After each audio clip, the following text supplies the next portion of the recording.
할렐루야, 반갑습니다. 지금부터 2013년 12월 24일 주일 예배를 시작하겠습니다. 자, 함께 부르실 곡은 고요한 밤, 거룩한 밤입니다. 함께 찬양하며 하나님께 영광 돌리겠습니다.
하늘의 문을 여소서, 이곳을 주목하소서.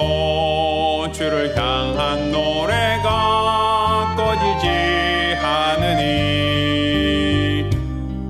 하늘을 열어보소서. 이곳에 임재하소서. 주님을 기다립니다. 기도의 향기가 하늘에 닿으니 주여 임재하여 주소서. 이곳에 오셔서 이곳에 앉으소서. 이곳에서 누리는 예배를 받으소서. 주님의 이름이 주님의 오직 주의 이름만 이곳에 있습니다. 이곳에 오셔서 이곳에 앉으소서. 이곳에서 누리는 예배를 받으소서. 주님의 이름만이 오직 주의 이름만 이곳에 있습니다.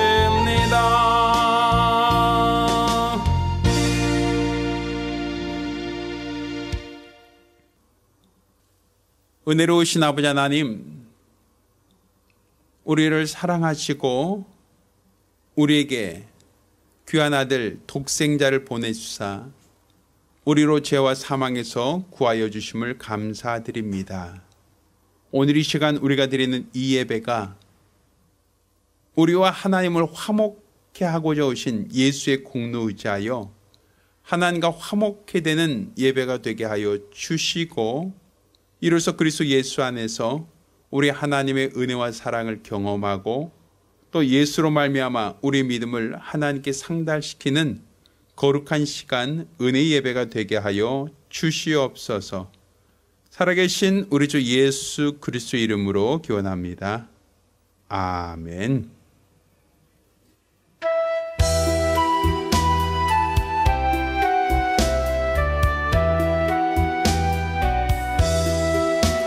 만백성 기뻐하여라.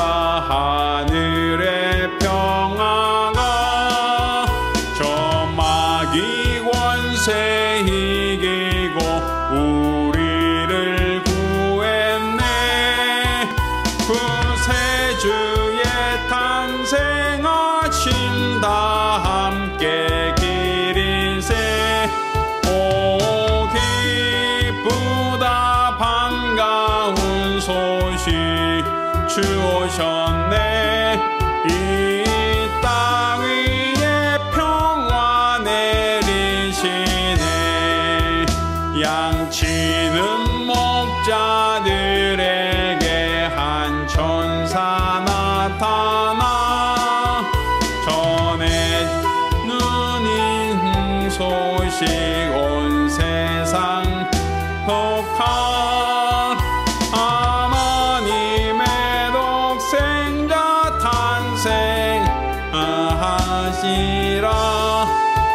오 기쁘다 반가운 소식 주 오셨네. 이 땅 위에 평화 내리시네. 그 천사가 말하기를 무서워 말아라. 동정녀의 몸을 빌어 주 탄생하셨네. 높은 곳엔 주께 영광, 땅에는 평화라. 오 기쁘다 반가운 소식 주 오셨네. 이 땅 위에 평화 내리시네. 아멘. 자, 우리 같이 기도하겠습니다. 우리 같이 기도하실 때 지난 한 주간 우리가 지은 죄 자복하며 한 목소리로 참여 기도합니다. 은혜로우신 아버지 하나님, 우리 하나님께서 오늘 이 시간 우리를 사랑하시고 우리에게 크신 종을 도와주심을 참으로 감사드립니다. 우리가 주 앞에 나왔사오니 우리로 주의 거룩한 뜻을 쫓아 믿음으로 기도할 수 있도록 도와주시고, 하나님의 크신 은혜와 뜻을 쫓아 믿음으로 살기를 원하오니 우리 하나님께서 복 주시고 은혜도 하여 주시옵소서. 우리에게 주시는 하나님의 은혜와 사랑을 감사하며, 또 우리가 우리 하나님께 범죄한 것, 하나님 보실 때 가증했던 우리 모든 죄가를 자복하며 우리 하나님께 회개하고 참회하기를 원하오니 용서하여 주시옵소서. 온전히 우리 하나님 아버지만을 높이며 하나님 아버지만을 바라며 사모하며 순례하며 우리 주의 거룩한 뜻을 쫓아 믿음으로 기도하는 복되고 거룩한 성도들이 되어지기를 원하오니 우리 하나님께도 복 주시고 은혜도 하여 주시옵소서. 날마다 우리 주 예수를 바라며 사모하게 하시고 믿음 안에서 주를 사모하는 복되고 거룩한 성도가 될 수 있도록 믿음의 사람이 될 수 있도록 도와 주시옵소서. 우리에게 향하신 우리 하나님의 인자하심과 하나님의 사랑과 하나님의 긍휼하신 은총을 기억하며 우리 하나님께 감사하는 복되고 거룩한 예배가 될 수 있도록 우리 하나님께서 크신 은총을 더하시고 축복하여 주시옵소서. 아멘.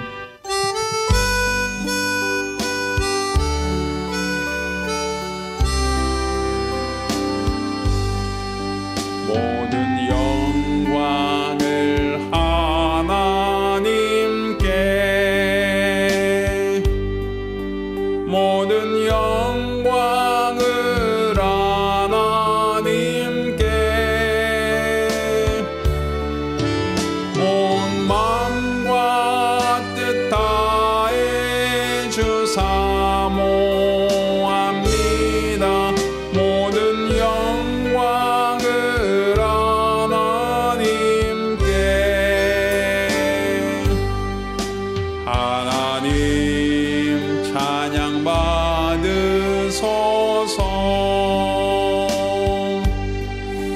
하나님 찬양 받으소서. 온 마음과 뜻 다해 주 찬양합니다. 하나님 찬양 받으소서.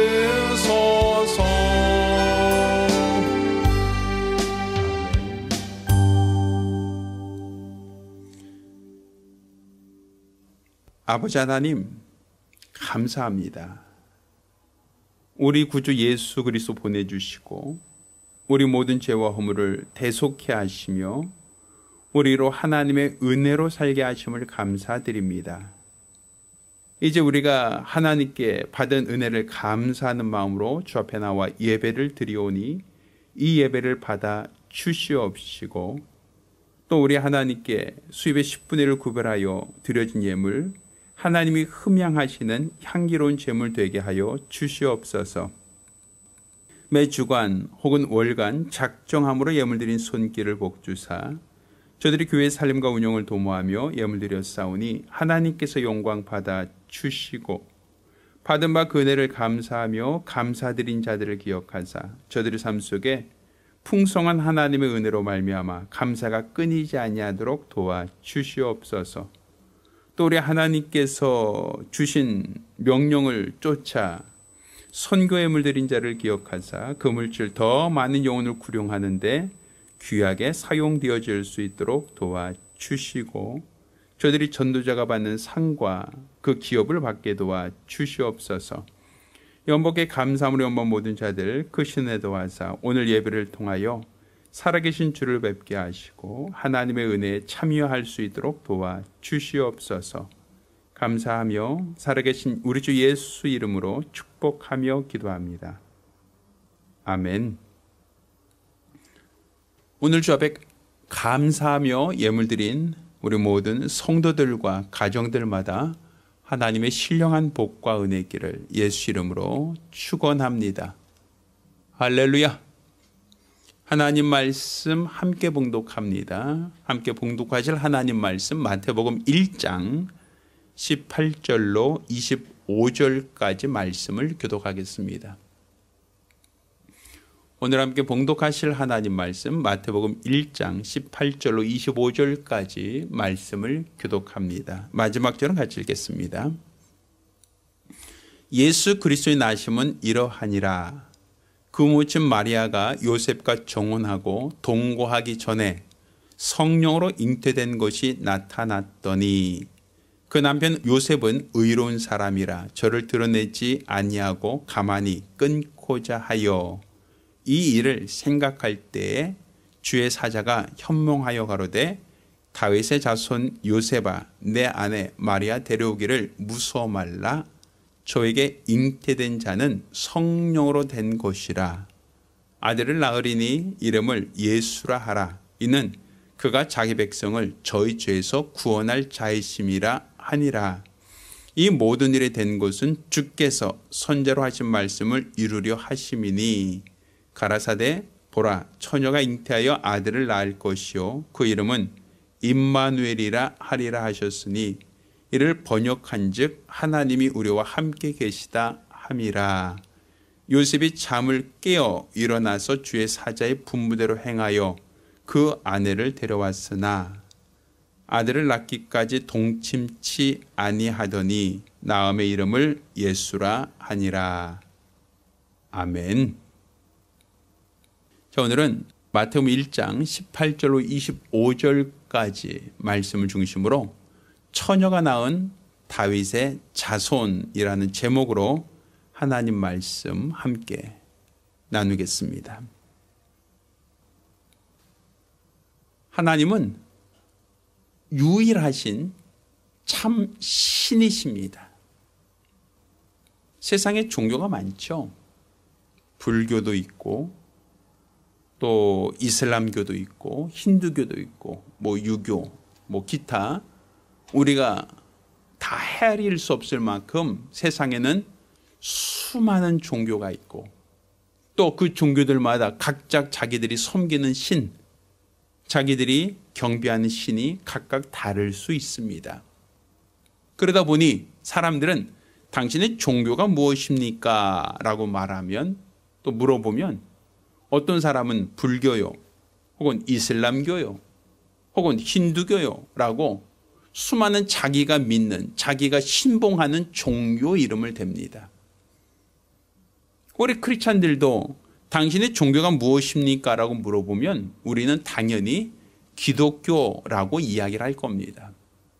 그러다 보니 세상에는 수많은 종교들 중에 하나, 세상에서 말하는 수많은 신들 중에 하나의 신, 그러니까 수많은 선택지 중에 하나로서 우리가 종교를 가지고 있고 우리가 신을 섬기고 있는 것처럼 우리는 그렇게 이야기할 때가 많습니다. 그렇지만 성경은 나 외에 다른 신은 없다라고 하나님께서 세상의 수많은 신들 중에 한 분의 신이 아니라 세상에 오직 하나님만이 유일하신 참 신이시다라고 말씀하고 있습니다. 그러니 세상에 종교가 많고 세상의 수많은 종교 중에 하나의 종교로 기독교가 아니라 하나님 외에 다른 신은 다 우상이고 하나님 외에 다른 모든 신들은 다 거짓이니 세상에 있는 모든 종교들은 다 거짓되다라는 거예요. 오직 우리가 갖고 있는 믿음은 종교가 아니라 신앙이다라는 것이죠. 우리가 갖고 있는 이 믿음은 단순히 세상에 있는 수많은 종교, 즉 어떠한 비나이다라고 하는 지성과 정성을 쏟아야만 되어지는 기복신앙이 아니라 우리가 가지고 있는 이 믿음의 실체는 바로 참신이신 하나님의 말씀에 기초한 참신이신 하나님의 약속에 기초한 계시의 신앙이다라는 차이점이 있는 겁니다. 이것은 막연한 얘기가 아니에요. 허무한 얘기도 아니에요. 보장 없는 얘기가 아니란 얘기입니다. 살아계신 참신이 계시하신 살아계신 하나님이 약속하신 그 약속에 기초한다는 확실하고 분명한 차이점이 있다는 것이죠. 아마 여러분이 손에 반지를 끼고 있는 분들이 많죠. 그러면 도금된 반지를 끼고 있다고 하여 그것이 순금이다라고 말할 수 있겠습니까? 그냥 겉모습은 똑같은 금색깔이지만 겉 외형은 금색깔로 보일 수 있지만 그 도금된 것을 잘라보면 그 안은 금이 아니에요. 사람을 기만하고 있는 것일 뿐이죠. 짝퉁이란 얘기입니다. 유사해 보인다고 하여 동일하다고 말하지 않고 그 가치가 동일할 수가 없다는 얘기입니다. 세상에 수많은 종교가 있지만 그 종교가 기독교의 예배, 기독교에서의 어떤 신앙과 유사한 어떤 부분이 있다고 하여 다 획일적으로 똑같다라고 볼 수는 없단 말이에요. 왜? 하나님은 나 외에 다른 신은 없다라고 하셨기 때문에. 따라서 우리가 갖고 있는 이 믿음이 계시의 신앙이다. 계시에 기초하고 있다라는데 우리의 믿음에 가치가 있고 정체성이 있는 겁니다. 사실 어떤 사람들은 우리가 갖고 있는 이 계시가 그냥 막연한 것처럼 여기고 하나의 어떠한 꿈처럼 생각하는 경우들이 있어요. 그래서 간혹 어떤 사람들이 잠을 자다가 돼지 꿈을 꾸면 그 사람은 복권 사러 갑니다. 돼지 꿈이야? 야, 그러면 복권 사면 대박이 될 줄 몰라. 이런 기대가 있단 말이에요. 그럼 돼지 꿈 꾼 사람 모두가 다 로또 1등 당첨됩니까? 약속이 있어요? 그럼 돼지 꿈 꾼 사람 중에서 로또 1등 당첨 안 되면 누구한테 하소연합니까? 누구한테 보상해달라고 합니까? 그 판매한 사람한테 가서 야, 나 돼지 꿈 꿨는데 왜 1등 안 됐습니까? 책임지세요. 책임져요. 왜 내가 돼지 꿈 꿨는데 왜 1등이 안 됐습니까? 라고 그 사람에게 따지듯 고소할 수 있습니까? 없죠. 아니, 내가 용꿈 꿨다고 우리 아들은 대통령입니다. 이거 누가 보장해 줍니까? 누가 보장해 줄 수 있습니까? 그것도 안 된단 말이에요. 꿈은 꿈이지. 그 꿈에 대해서 누가 보장해 주고 누가 그것을 인정해 줄 수 있겠습니까? 사람들이 돼지 꿈 꿔도 로또 1등이 당첨 안 된 사람에게 뭐라 그래요? 에이, 개꿈이야. 개꿈이라고 얘기하죠. 또 혹은 이렇게 얘기하죠. 에이, 꿈은 반대야. 확실하지 않다는 얘기예요. 내 딴에는 기대할 수 있어요. 내 딴에는 되면 좋겠다라는 어떠한 소망을 가질 수는 있어요. 그렇지만 그 누구도 내 꿈에 대해서 보증해 주진 않아요. 그렇지만 계시는 하나님이 친히 약속하신 거예요. 시건하지 않으신 하나님, 거짓이 없으신 하나님, 회전하는 그림자가 없으신 하나님께서 장차 이루실 일에 대하여 오래전 선자들을 통하여 약속하시고 또 그 약속을 따라서 하나님은 반드시 일하신다라는 것이죠. 마치 우리가 간혹 버스나 전철을 타기 위해서 승강장에 있을 때 우리는 어떠한 안내판을 통해서 몇 분 후에 또 얼마 후에 전철이 도착합니다. 또 몇 시에 또 몇 분 후에 버스가 도착합니다라는 이런 안내 방송, 안내 문구를 볼 때가 있어요. 요즘엔 거의 우리나라는 정확하죠. 전역에서 전철이 출발했습니다 하면 사람들은 대략적으로 그럼 몇 분 후에 도착하겠구나라고 가늠할 수 있어요. 또 예상대로 몇 분 후에는 전철이 승강장에 도착하고 있다고 하는 안내 방송이 들려요. 그럼 사람들은 의자에 앉아있던 사람들 다 일어나죠. 이제 도착할 시간 됐구나. 도착하는구나. 아직 전철이 안 보여요. 안 보여도 우린 전광판 통해서 곧 전철이 도착합니다라는 말을 들으면 사람들이 준비하지 않습니까? 내 눈에 보여서가 아니라 우리는 그 전광판에 기록되어 있는 그 메시지를 믿기 때문입니다. 마찬가지예요. 하나님의 모든 일들은 선자라고 하는 계시판 통하여 이미 약속하시고 계시하신 내용을 이루시는 거란 말입니다. 그러니 돼지꿈처럼 허무맹랑하거나 요행을 바라는 것이 아니라 하나님이 보증하시고 하나님이 약속하신 일을 하나님이 이루신다라는 것이죠. 그러니까 예수 그리스도께서 이 땅에 오신 것, 물론 내일이 성탄절이니까 사람들은 성탄절 하면서 캐롤도 부르고 또 선물도 주고받고 또 사람들이 성탄절이라고 하여 기뻐하고 즐거워할 수 있습니다. 그런데 이 성탄절이라고 하여 많은 사람들이 즐거워하고 함께 기뻐하고 또 감사할 수는 있지만 이 성탄이라고 하는 것이 예수님께서 몇 월 며칠 날 왔다라는 것을 의미를 두지 말고 하나님께서 말씀이 육신을 입고 예수를 세상에 보내셨다라는 것은 우연히 나타난 영웅의 이야기가 아니라 오래전부터 하나님의 약속을 따라서 예수님이 오셨다라는 데 의미가 있는 겁니다. 창세기 하나님께서 아담이 타락했을 때 여자의 후손에 대한 말씀을 하시죠. 여자의 후손이 뱀의 머리를 상하게 할 것이다. 그것은 하나님께서 친히 아담이 범죄했을 때 약속하신 거예요.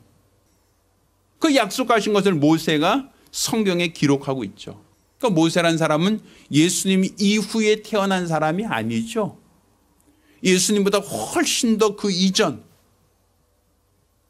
이전에 기록한 사람 아닙니까? 근데 분명 여자의 후손에 대한 약속을 하고 있어요. 창세기 3장 15절 보면 내가 너로 여자와 원수가 되게 하고 너의 후손도 여자의 후손과 원수가 되게 하리니 여자의 후손은 내 머리를 상하게 할 것이요 너는 그의 발꿈치를 상하게 할 것이다 라고 이미 아담이 타락했을 때 첫사람 아담이 범죄했을 때 하나님은 이와 같이 여자의 후손이 뱀의 머리를 상하게 할 것이라고 하는 약속을 먼저 하셨다는 얘기예요. 여기서 분명히 뱀의 머리를 상하게 할 자로 하나님은 여자의 후손이라는 표현을 사용하셨거든요. 그리고 그 여자의 후손으로 올 자가 있다라는 것을 말씀하시더니 이사야 7장 14절에 그러므로 주께서 친히 징조로 너에게 주실 것이라 보라 처녀가 잉태하여 아들을 낳을 것이요 그 이름을 임마누엘이라 하리라 라고 하는 이사야를 통하여 또 다른 예언을 하셨어요. 그 이름이 누구인지.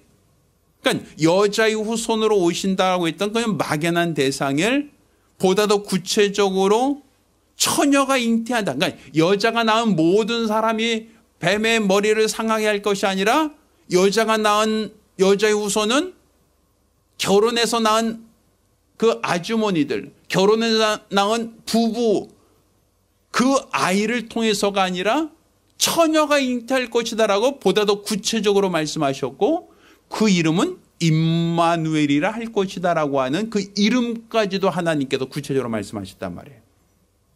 그러니 여자의 후손으로 올 것이다라고 했던 그 예언이 보다 더 구체적으로 보다 더 확실하게 누구를 통하여 처녀가 잉태하여 아이를 낳을 것이다라고 말씀하셨다는 거예요. 그러니 하나님의 약속은 여자의 후손이라고 하는 큰 범주에서 보다 더 세부적으로 처녀가 잉태할 것이다라는 약속을 주셨죠. 자, 그리고 미가서 5장 2절에 보면 자, 예수 그리스도께서 하나님께서 창세전에 작성하신 뜻을 따라 말씀이 육신을 입고 선지자의 예언을 통하여 오셨다라는 부분을 우리에게 설명하고 있단 말이에요. 자, 뭐라고 얘기하고 있냐면 미가서 5장 2절에는 베들레헴 에브라다야 너는 유대 족속 중에 작을지라도 이스라엘의 다스릴 자가 너에게서 내게로 나올 것이라 그의 근본은 상고요 태초다라고 말하고 있어요. 그러니까 유대 족속 중 가장 작은 이 베들레헴에서 이스라엘 다스릴 자가 나올 것이다라는 거예요. 이 역시도 동방박사들이 왕으로 나실 리가 어디 있느냐라고 찾았을 때 그들이 뭐라고 얘기했습니까? 왕으로 나실 리는 베들레헴 그곳에서 이스라엘 다스릴 자가 나올 거라고 예언이 되어 있었습니다라고 답변하지 않습니까? 그래서 동방박사들이 베들레헴으로 왕으로 나신 이를 찾아가지 않습니까? 그 당시 왕의 도시가 어디였어요? 예루살렘이죠. 왜? 다윗이 오랫동안 왕 노릇하며 왕궁을 짓고 통치하던 곳, 그 예루살렘이란 말이에요. 근데 성경은 예루살렘에 태어난 왕이 아니라 어디? 유대 베들레헴에서 태어난 자가 이스라엘을 다스릴 것이다. 하나님의 약속이 어떻게 돼요? 여자의 후손에서 처녀가 아이를 낳을 것이다 라고 하시더니 그 처녀가 낳은 모든 아이가 아니라 어디서 난 아이? 베들레헴에서 난 아이가 이스라엘 다스릴 자가 될 것이다 라고 얘기하고 있단 말이에요. 그러니까 하나님의 약속이 어떻게 돼요? 점점 더 구체적이고 세밀해지고 어디서 태어날 것이다 라고 하는 것까지 나오고 있죠. 그리고 이와 같은 약속은 결국에는 다윗의 자손으로 오실 자, 다윗의 씨에서 나실 자라고 하여 다윗의 후손으로 오실 이가 바로 누구시다? 메시아시다라고 하는 약속을 하고 있단 말이에요. 그러니 이 하나님께서 말씀하신 것은 그냥 막연한 얘기들이 아니라 다 구체적이고 세밀하게 마치 블록을 하나씩 끼듯이 만들어가고 있단 말이에요. 그 약속을 예수 그리스도께로 그 예언이 하나로 몰아가고 있는 거예요. 집중되어지고 있는 거예요. 그래서 그냥 그 아이가 그냥 막연한 얘기가 아니라 그 아이가 바로 예수다. 예수가 바로 오래전 선자들이 부분 얘기했던 예언하였던 그 예언들을 하나로 다 조립하고 만들어 보니까 결국은 누가 된다? 예수가 되신다라는 거예요. 그러니 예수 그리스도가 이 땅에 나셨다는 것은 이렇게 하나님이 단 한 사람을 통해서 예언한 게 아니라 수많은 선지자들을 통해서 예언한, 수많은 선지자들을 통해서 약속하셨던 그 예언 약속을 따라서 오셨다라는 거죠. 그리고 예수 그리스도께서 이 땅에 오시기 전에는 반드시 그 전에 엘리야가 먼저 와야 된다라고 하는 약속이 있어요. 그러니까 예수께서 누구로 오셨다, 어디에 오셨다, 누구의 자손으로 오셨다 한 것만이 아니라 그 앞에는 먼저 엘리야가 와야 된다 하고 말라기서 4장 5절로 6절까지 말씀하고 있단 말이에요.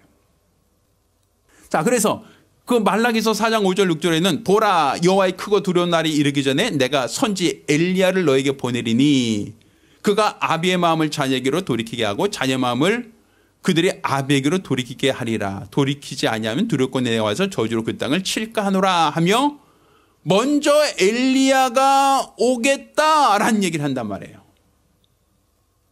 그러니까 예수님이 오셔서 그분이 사역하기 전에 그보다 먼저 앞서서 엘리야가 오셔야 할 것이다라는 예언까지도 성경은 하고 있다는 얘기죠. 자, 예수 그리스도 그가 이 땅에 태어날 때 어떤 모습으로 태어날 것이냐. 이사야서 9장 6절로 7절까지. 이는 한 아이가 우리에게서 낳고 한 아들을 우리에게 주신 바 되었는데 그 어깨는 정사를 메었고 그 이름은 기묘자라, 묘사라, 전능하신 하나님이라, 영존하신 아버지라, 평강의 왕이라 할 것이다 라고 성경 기록하고 있어요. 자, 그러면서 그 정사와 평강의 더함이 무궁하여 또 다윗의 위에 앉아서 그 나라를 굳게 세우고 자금 이후 영원토록 공평과 정의로 그것을 보존하실 것이라. 만군의 여호와 열심히 이를 이루시리라 하며 그가 다윗의 위에 앉으셔서 그 나라를 굳게 세우실 것이다 라고 말하고 있단 말이에요. 그러니 예수 그리스도는 이 땅에 오실 때 뭐로 하셨다? 다윗 자손으로 오신 것만이 아니라 왕으로 오실 것이다 라는 거예요. 그러니까 이 동학 박사들이 왕으로 나실 리가 어디 있느냐라고 찾잖아요. 그냥 예쁘게 생긴 아이가 태어난 것 같은데 그 아이가 어디 있습니까? 라고 하지 않아요. 태어날 때부터 그분은 왕으로 다윗의 위에 앉아서 나라를 통치하실 자로서 오실 것이다 라는 것을 성경 기록하고 있다는 얘기죠. 자, 그것만요. 왕으로만 오신 게 아니에요. 자, 예수 그리스도께서는 또한 선지자로 오셨어요. 예, 선지자로 오셨다는 건 신명기 18장 18절에 얘기하고 있습니다. 내가 그들의 형제 중에 너와 같은 선지자 하나를 그들을 위하여 일으키고 내 말을 그 입에 두리라. 내가 그에게 명하는 것을 그가 무리에게 다 고하리라 하고 말씀하셨어요. 분명 너와 같은 선지자 하나를 그들을 위하여 일으키겠다. 그리고 내 말을 그 입에 두리라 하고 내가 그에게 명하는 것을 그가 무리에게 다 고할 것이다. 여기서 말씀하셨죠. 내가 하는 말은 자유라는 말이 아니라 아버지께서 내게 주셔서 아버지의 말씀을 내가 너에게 뭐한다? 태어난다 라고 하셨잖아요. 그러니 예수님은 다윗의 위로서 왕으로 오셨으며 또한 아버지의 말씀을 대언하는 무엇으로? 선지자로 오셨다라고 얘기하고 있단 말이에요.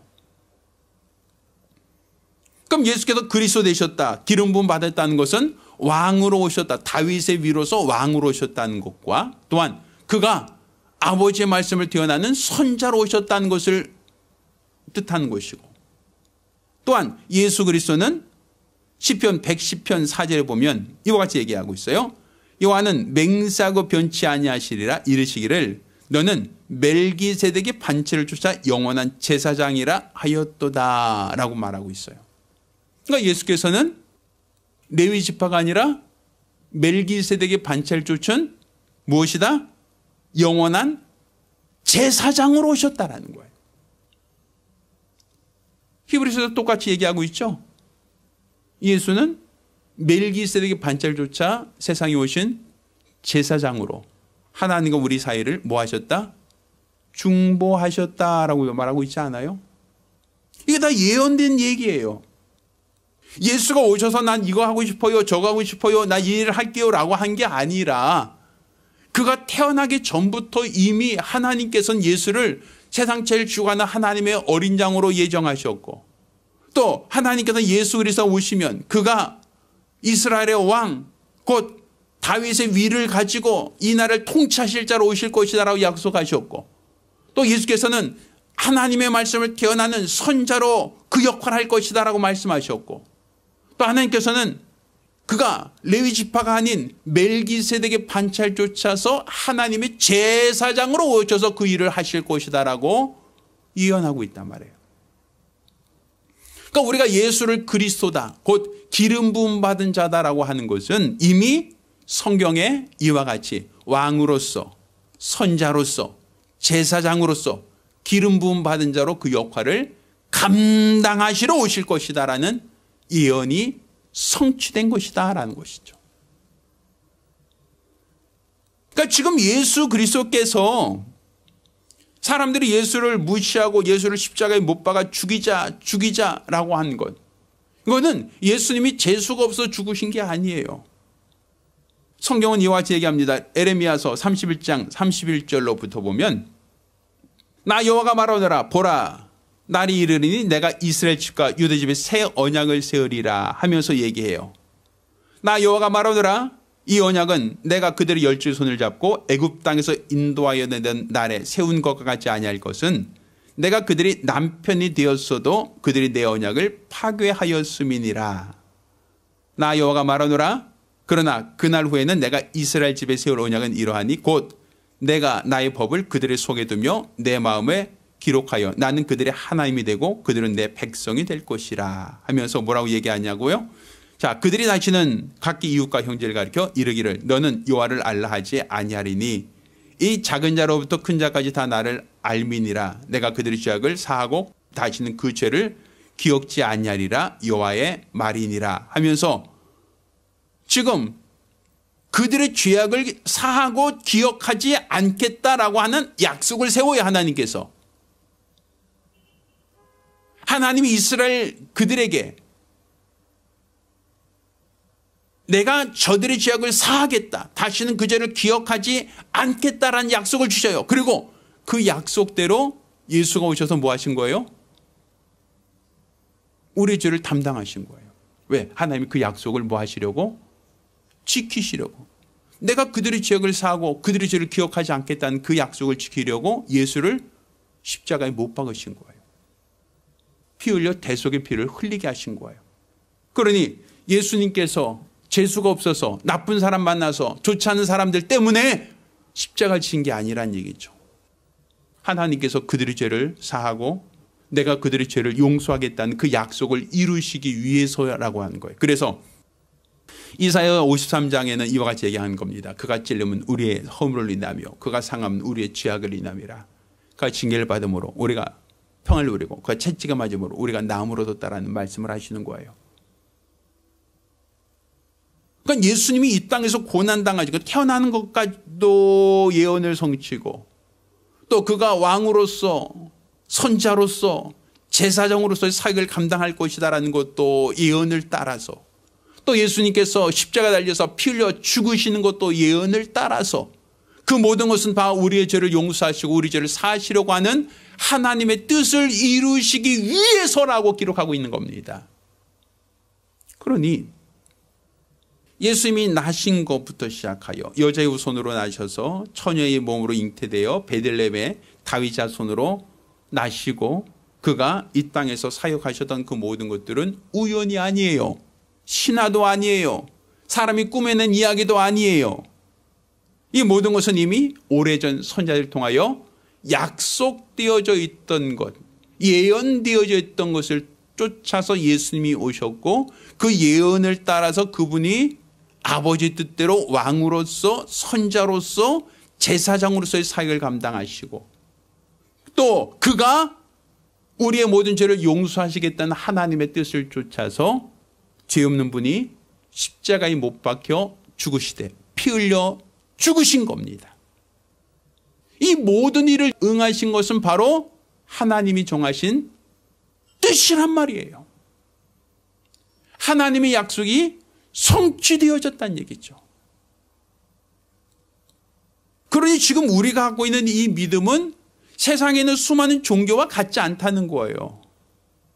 세상에 있는 어떤 종교가 그런 예언과 약속이 구체적으로 세밀하게 되어 있습니까? 불교. 우리 석가모니를 그들이 신이다라고 하고 해탈했다고 하는 어떤 그들의 어떠한 영도자로 생각한다면 석가모니가 오기 전에 어떤 예언이 있었고 어떤 약속이 있었고 그가 어떤 일을 하고 어떻게 죽음당할 것에 대한 예언과 약속이 있었습니까?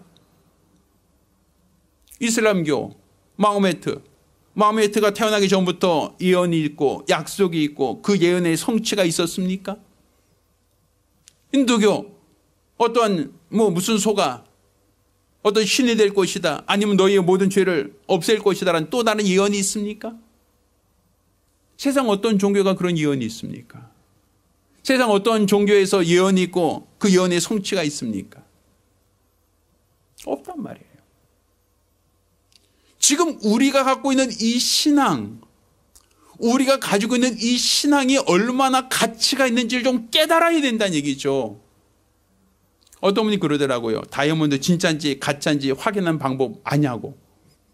제가 다이아몬드가 없는데 어떻게 알아요? 그랬더니 어떤 분이 그래요. 다이아몬드 반지는 하고 김을 뗐을 때 하얗게 김이 안 서린대요. 전 다이아몬드가 없어서 해본 적은 없는데 하고 입김 불었을 때 다이아몬드는 진짜 다이아몬드라면 이게 뭐라 그러죠? 이게 하얗게 김이 서리지 않는 게 다이아몬드래요. 진짜요? 맞아요? 몰라요? 또 진짜 다이아몬드는 이거 유리에다 찍으면 유리가 잘라진대요. 저도 한번 해보고 싶어요. 이 다이아몬드 있으면 저 유리 한번 긁어보고 싶어요. 그게 진짜로 되는지 안 되는지 좀 확인하고 싶어요. 근데 전 그건 본 적이 있어요. 유리 옛날에 깨졌을 때 유리 가공하는 분들이 보면 그 유리 그 자로 그냥 쭉 대면 이게 툭 하면 그 유리가 딱 깨지는 건 본 적이 있거든요. 근데 그게 다이아몬드 칼이라고 하더라고요. 그래서 다이아몬드는 그게 가능하구나라고 생각해요. 근데 진짜 내가 낀 반지를 가지고 하는 사람 못 봤어. 그래서 내가 진짜인지 아닌지는 잘 모르겠어요. 그렇지만 그렇다고 해요. 물론 전문가들은 이렇게 그 돋보기 같은 거 쓰고 이렇게 보면 그게 얼만큼 투명한지 얼마나 가치가 있는지 크기가 얼마인지 그것까지 다 안다고 하니까 진짜인지 가짜인지를 확인할 수 있는 것은 아마 그들이 더 전문가일 겁니다. 그렇지만 그렇게 진짜와 가짜를 구별하는 방법이 있잖아요. 세상에는 진짜와 가짜인지를 구별할 수 있는 기준이 있잖아요. 그래서 명품이냐 할 때도 명품이 진짜냐 아니면 짝퉁이냐 이거 구별하는 방법이 있다고 하더라고요. 전문가들은. 그래서 똑같이 생겼어도 가품은 원단이 다르든지 재봉이 다르든지 혹은 로고가 다르든지 뭔가 좀 차이가 있다는 얘기를 해요. 지금 우리가 갖고 있는 신앙이 세상 종교와 이 차이가 구별되지 않습니까? 우리가 갖고 있는 이 믿음이 짝퉁 종교들과 구분되지 않습니까? 다 종교라고 하니까 기독교나 불교나 천주교나 이슬람이나 다 그냥 그 여러 개 중에 하나처럼 여겨지십니까? 아니에요. 지금 여러분이 갖고 있는 이 신앙, 우리가 갖고 있는 이 믿음은 세상에는 수많은 종교 중에 하나가 아니라 하나님의 계시에 기초한 유일한 믿음이라는 거예요. 하나님이 유일하신 것처럼 우리의 믿음도 유일해야 됩니다. 예수께서 처녀가 낳은 아들로 올 것이다 했기 때문에 마리아가 아직 정혼은 했지만 남자를 알지 못하는 처녀, 그러니까 생물학적으로는 처녀의 상태로 아이를 낳을 수 있었던 거예요. 또 다윗 자손이다라고 했기 때문에 그러면 마리아가 다윗의 집안 딸이면 되겠네. 아니요. 여자는 시집가면 남편의 성을 따라가지 아내의 성을 따라가지 않죠. 그러니 그냥 처녀이기 때문에 다니는 게 아니라 반드시 다윗의 집안에서 태어나야 된단 말이에요. 그러니까 요셉이라고 하는 다윗의 자손과 정혼하고 그의 아내로서 결혼하여 아이를 낳았을 때 사람들은 그 아이를 요셉의 아이라고 얘기하지 않습니까? 다윗의 집안이라고 얘기하지 않습니까? 그래서 호적하러 갔을 때 누구의 호적에 올랐겠어요? 마리아의 호적이 아니에요. 요셉의 호적이죠. 곧 다윗의 자손이라고 하는 법적인 호적을 갖게 되었죠. 이것은 마리아 혼자 임신해서 마리아 혼자 낳았다면 절대로 다윗의 자손 될 수가 없는 거예요. 이 모든 일이 가능하다라고 할 수 있는 것은 결국은 하나님의 약속이 이루어졌다, 성취되어졌다는 거죠. 하나도 예외 없이 한 가지도 누락되지 않고 처녀가 낳을 것이다. 다윗의 자손이라고 하는 이 상반된 예언까지도 예수님께서는 다 응하셨다라는데 우리의 믿음에 가치가 있는 겁니다. 따라 저와 여러분이 갖고 있는 이 믿음이 하나님의 약속에 기초하고 있다는 걸 믿으신다면 지금 우리의 신앙도 하나님의 약속, 곧 하나님의 계시의 말씀에 기초한 신앙생활이 되는 겁니다. 그가 예수를 보내신 것처럼 다시 오신다 약속하셨고 또 다시 오셔서 우리를 하나님 나라로 이끌어 갈 것이라고 예언하셨으니 계시하셨으니 우리가 하늘의 소망 갖고 사는 것이 마땅하고 당연한 신앙이 되는 겁니다. 예수님이 오셨다는 것을 우리가 기념하며 성탄 예배로 감사하는 것처럼 다시 오실 예수를 기다리며 그 약속을 소망하는 것은 바로 우리가 갖고 있는 신앙의 정체성이고 다른 종교와 차별되는 우리의 믿음의 고유한 특성입니다. 저 여러분 모두가 다시 오실 예수를 소망하며 하나님께 대한 소망 두고 말씀을 따라 신앙생활 하시기를 예수 이름으로 축원합니다. 할렐루야. 자, 기도하겠습니다. 우리가 기도하실 때 성탄절, 이것은 하나님의 약속의 성취, 곧 증거입니다. 그렇다면 성탄절을 하나님의 약속이 성취했다는 걸 믿으신다면 다시 오실 예수를 믿는 것도 우리의 믿음이 되어야 됩니다. 흔들지 않는 거룩한 신앙으로 오신 예수를 환영하며 다시 오실 예수를 기다리는 거룩한 성도가 될 수 있도록 한 목소리로 기도합니다. 살아계신 아버지 하나님, 우리가 금년도 성탄절을 맞아 우리에게 예수를 보내신 우리 하나님께 대한 감사와 찬양이 있기 원합나이다. 구세주를 보내시고 우리의 모든 죄를 대속하시며 우리를 위하여 하나님의 은혜와 사랑을 나타내신 예수, 그가 바로 예언을 따라오셨고 약속을 따라오셨음을 우리가 확실히 알았고 믿사오니 이와 같이 우리 하나님의 약속이 이렇게 확실하고 분명하게 응하여졌다는 것을 믿고 의지함으로써 다시 오실 예수, 다시 오사 심판하실 예수를 우리가 기다리고 소망할 수 있도록 도와주시옵소서. 우리에게 주신 하나님의 은혜와 사랑을 기억하고 예수의 공로를 힘입어 하나님과 더욱더 사귐을 갖고 친밀하게 하시며 모든 죄와 허물을 내어놓고 하나님의 은혜, 하나님의 능력을 체험할 수 있는 복되고 거룩한 성도들이 되게 하여 주시옵소서. 그리고 다시 올 예수를 소망하며 이 땅에서 우리에게 주어진 직분과 우리에게 주어진 역할을 잘 감당할 수 있는 충성된 일꾼들이 되게 하여 주시옵소서. 살아계신 우리 주 예수 이름으로 기도드렸습니다. 아멘. 할렐루야. 할렐루야. 우리 주 예수 그리스도 다시 오실 그날을 소망하며 믿음을 경주하시기를 부탁드리겠습니다. 자, 모두 일어나서 함께 찬송하겠습니다.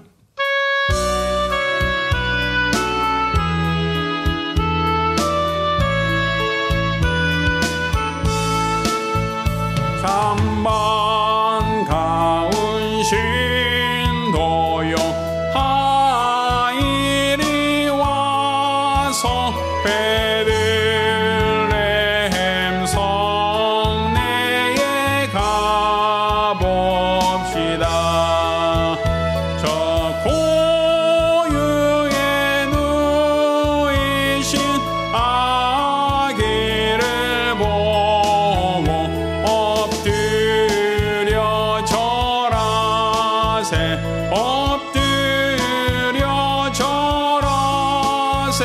엎드려 절하세.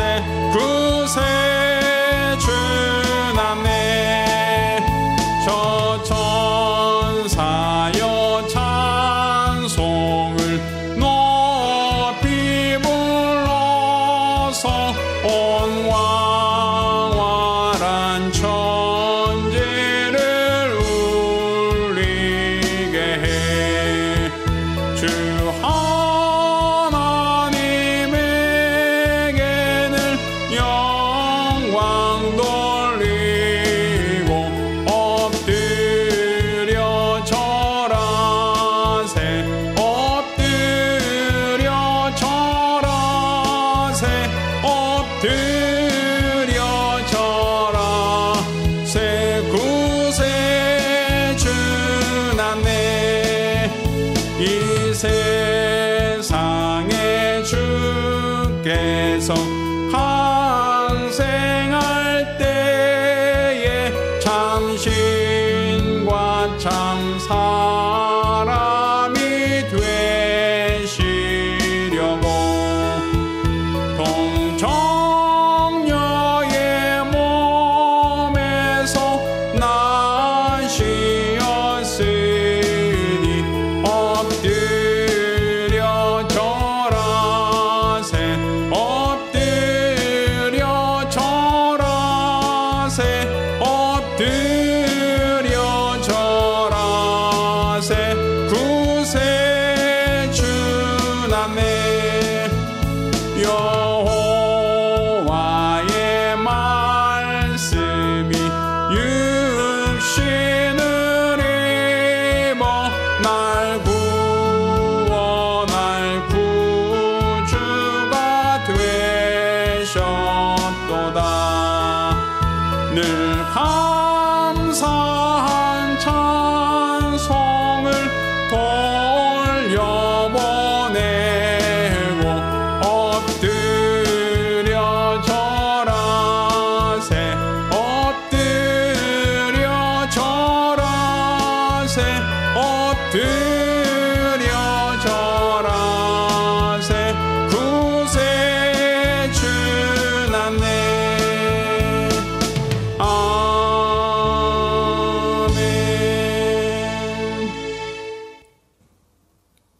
이제는 우리 주 예수 그리스도의 은혜와 아버지 하나님의 극진하신 사랑과 보혜사 성령님의 교통하셔 역사하심이 우리 주 예수 그리스도 하나님의 약속을 따라오셔서 우리의 구세주가 되심을 알고 믿으며 또 다시 오실 예수를 소망하며 우리에게 주어진 직분 충성하기로 결심한 우리 모든 성도들과 가정들 위해 이제로부터 영원까지 함께 있을지어다. 아멘. 할렐루야. 우리에게 구세주 보내주신 우리 하나님께 감사 영광 돌리며 우리 함께 박수하겠습니다.